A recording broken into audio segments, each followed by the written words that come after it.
Scanning the coast on the east side, you see what appears to be some sort of maybe shipwreck and then building on the east coast.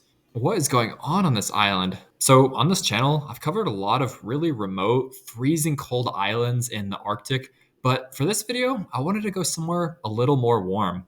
So, one night, I started zooming in on random parts of the Pacific Ocean, trying to find the most random and unknown island I could.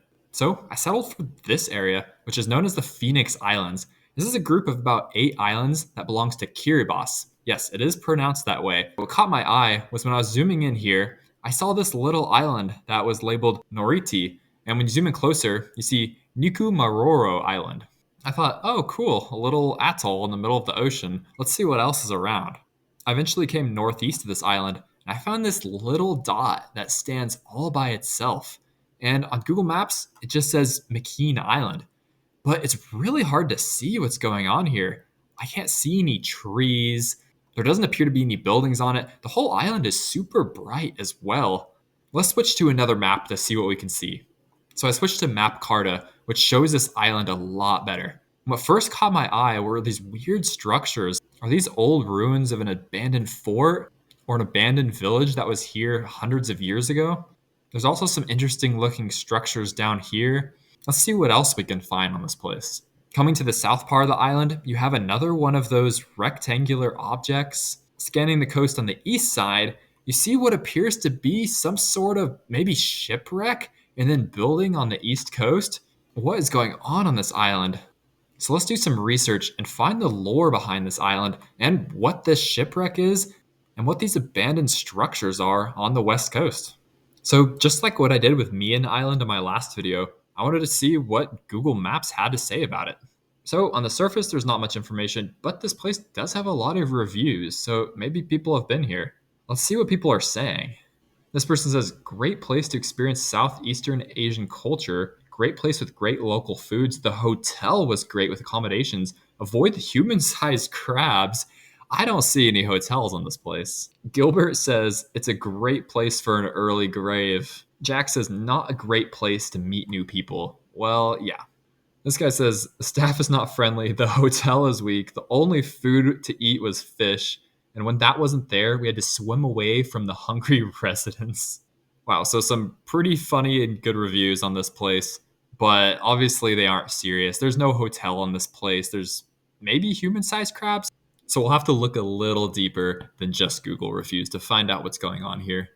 So this place doesn't seem to be historically inhabited by people before the 1800s and was discovered in around 1794.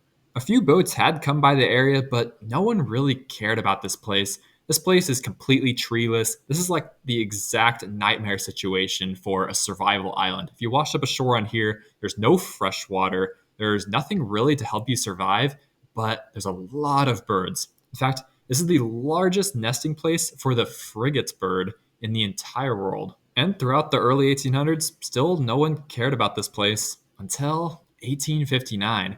This was 3 years after the United States passed the Guano Islands Act, which in short stated that if you discovered an island that had a sufficient quantity of guano on it, which is layers and layers of bird poop containing a lot of nitrogen used for fertilizer, that any American could come to the island as long as it was unclaimed by anyone else and claim the island as American territory. And the US did this with a lot of different islands, like Baker Island and Howland Island. Also, the country of Nauru has a lot of guano on it and was mined for a long time, which caused a lot of ecological devastation. But that's a topic for another day.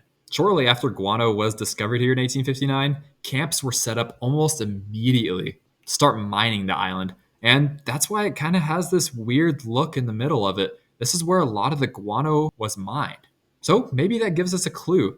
Maybe these were some sort of huts for the guano miners. But we'll have to confirm that later. First, let's keep looking at the history of this place.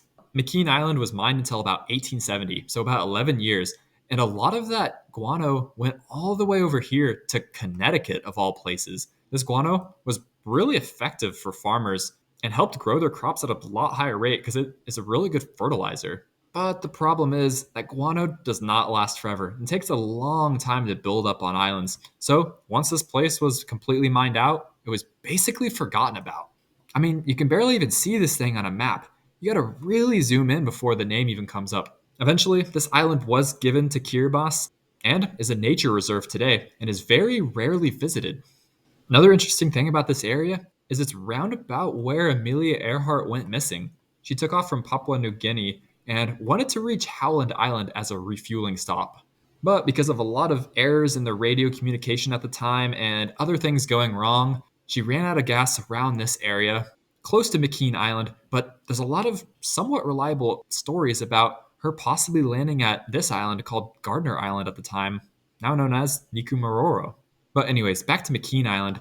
For a long time, really nothing happened here until in 2002, a ship wrecked here and spread a certain animal all over the island. So, I think that's what we got to look into. Are these structures actually guano mines or are they something else? And is this that shipwreck from 2002? And what did it spread onto the island? So I started by searching the island online to see if I can find any pictures of this place.